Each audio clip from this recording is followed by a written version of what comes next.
Ejemplo 4. Tres cargas puntuales, Q1 igual a 2 por 10 a la menos 6 coulombs, Q2 igual a 3 por 10 a la menos 6 coulombs y Q3 igual a 4 por 10 a la menos 6 coulombs, se encuentran colocadas como se ilustra en la figura. Según la figura podemos observar que están colocadas de manera consecuente, es decir, Q1, Q2 y Q3, y sabemos también por la figura que la carga 1 está separada a 7 centímetros de la carga 2, mientras que la carga 2 está separada a 14 centímetros de la carga 3.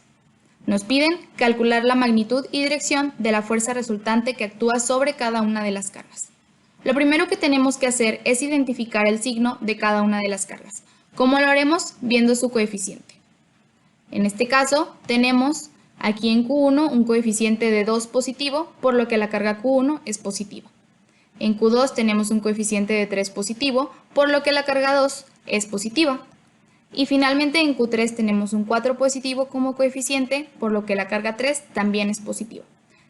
Ahora que sabemos que todas nuestras cargas son positivas, vamos a pasar a crear un nuevo diagrama. En este diagrama están colocadas los signos de cada una de las cargas que estamos nosotros viendo. Arriba de cada una de estas partículas menciono que es carga 1, carga 2 y carga 3, y también arriba de esta se encuentra el valor que tiene cada una de estas cargas. Para no olvidarnos, coloqué la distancia a la que se encuentra cada una de las cargas. ¿Qué es lo que vamos a hacer?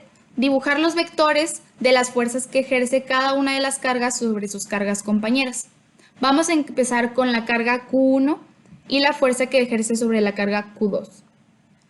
Como tienen signos iguales, estas dos cargas se deben repeler. Entonces, ¿qué fuerza va a ejercer Q1 sobre Q2? No sabemos el valor, pero sabemos la dirección en la que va a ejercer esta fuerza.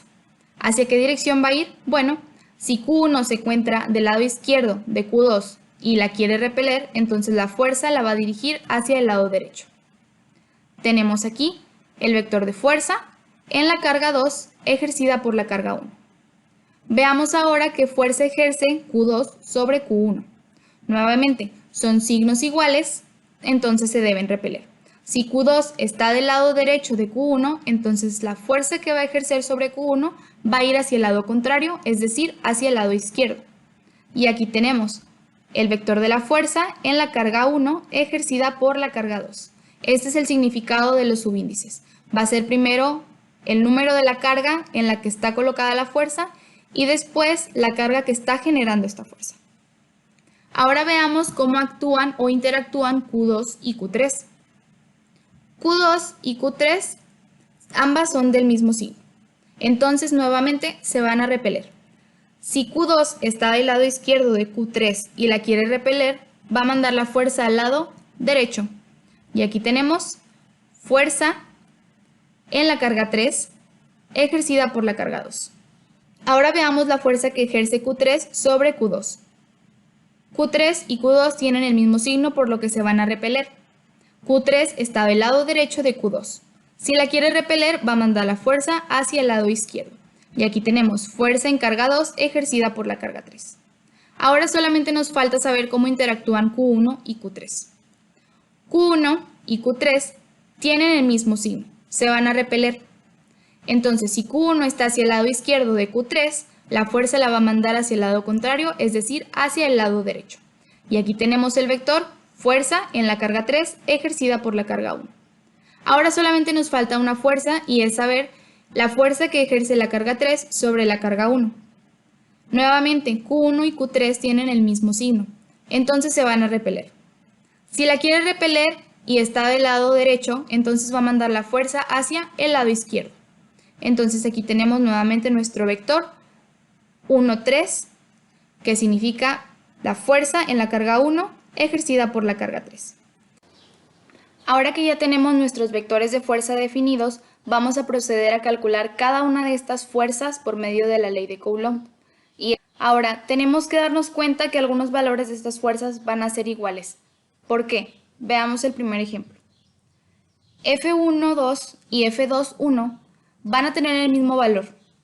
Estamos involucrando a la carga 1 y a la carga 2 en F1,2 y en F2,1 estamos involucrando también a la carga 2 y a la carga 1. De modo que son las cargas que vamos a utilizar dentro de la fórmula de la ley de Coulomb. Si nos damos cuenta, solamente está cambiando el orden en el que estamos colocando las cargas. Y al ser una multiplicación, esto no va a afectar el resultado, sino que va a ser el mismo. De esta manera nos ahorramos procedimiento y solamente vamos a calcular 3 fuerzas. Sustituyendo los datos de las cargas 1 y 2, vamos a poder utilizar la ley de Coulomb y nos daría un resultado de 11.0204 newtons para la fuerza 1,2 y la fuerza 2,1. Aquí nos podemos dar cuenta que estamos utilizando la constante K, el valor de la carga 1, el valor de la carga 2 y la distancia que la separa al cuadrado, y la distancia la estamos obteniendo del diagrama que nos dieron al inicio. Vamos a hacer lo mismo para el resto de las fuerzas. Entonces tendríamos en el segundo caso F2,3 y F3,2, que como involucran a las cargas 2 y 3, van a ser el mismo resultado. Entonces tenemos la constante K, que está multiplicando a el valor de la carga 2 y al valor de la carga 3, dividido entre la distancia al cuadrado. Esto nos da igual a una fuerza de 5.5102 newtons.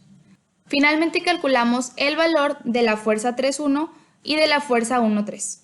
Tenemos aquí el valor de la constante multiplicando a el valor de la carga 3, que multiplica el valor de la carga 1, dividido entre el cuadrado de la distancia que la separa. Aquí algo bien importante. El diagrama no nos está señalando qué distancia hay entre la carga 1 y la carga 3, pero sí nos dice la distancia que hay entre Q1 y Q2 y Q2 y Q3, por lo tanto es sencillo hacer una suma. 0.07 metros más 0.14 metros nos da 0.21 metros, que es lo que utilicé dentro de la fórmula. Al sustituir esto tenemos que F3,1 y F1,3 tienen un valor de 1.6326 newtons. Ahora que tenemos el valor de cada una de estas fuerzas, podemos proceder a calcular la fuerza resultante. ¿Cómo lo vamos a hacer? Ya no necesitamos el valor de cada una de las cargas, solamente necesitamos el diagrama vectorial y las fuerzas que están involucradas en este diagrama. ¿Cómo vamos a calcularlo? Si recuerdas, la fuerza resultante es una sumatoria de las fuerzas involucradas. De modo que, si queremos sacar la fuerza resultante de cada una de estas cargas, vamos a hacer caso a los vectores que se encuentran a los lados de cada una de estas cargas.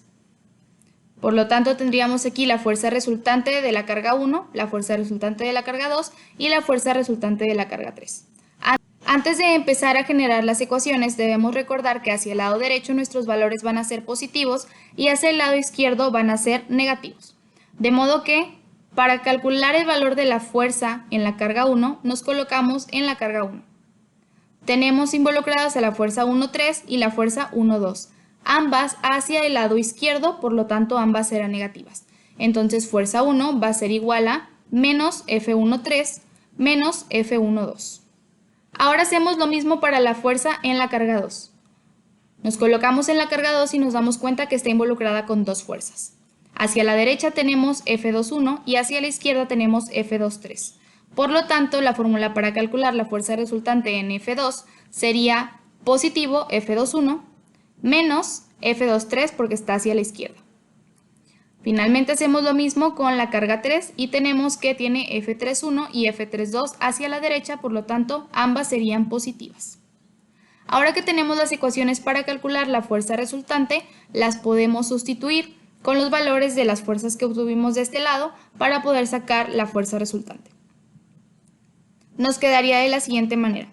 ¿De dónde salió este procedimiento? Bueno, tomamos la fórmula y aquí dice menos, pusimos menos, F1,3. Buscamos F1,3 dentro de nuestros datos y aquí la encontramos, es igual a 1.6326 newtons, entonces ponemos menos, como indica la fórmula, 1.6326 newtons, menos el valor de F1,2. Buscamos a F1,2, aquí la encontramos y su valor es de 11.0204 newtons, entonces lo sustituimos en la fórmula. Esto nos va a dar igual a menos 12.653 newtons. Hacemos lo mismo con las demás fuerzas y obtenemos sus valores. ¿Qué vamos a hacer con estos valores? Vamos a dibujar nuevamente un diagrama donde ubiquemos Q1, Q2 y Q3. La fuerza resultante en la carga 1 es de menos 12.653 newtons. ¿Qué significa esto? El signo indica la dirección, por lo tanto si es negativo va a ir hacia la izquierda y el número es la magnitud de la fuerza. vamos a vaciar esta información dentro de nuestro pequeño diagrama. Esta es la fuerza 1, por lo tanto va alrededor de la carga 1. Si es negativa, va hacia la izquierda y ponemos su valor. Aquí no estoy señalando que el valor sea negativo porque como va a la izquierda ya nos lo da a entender.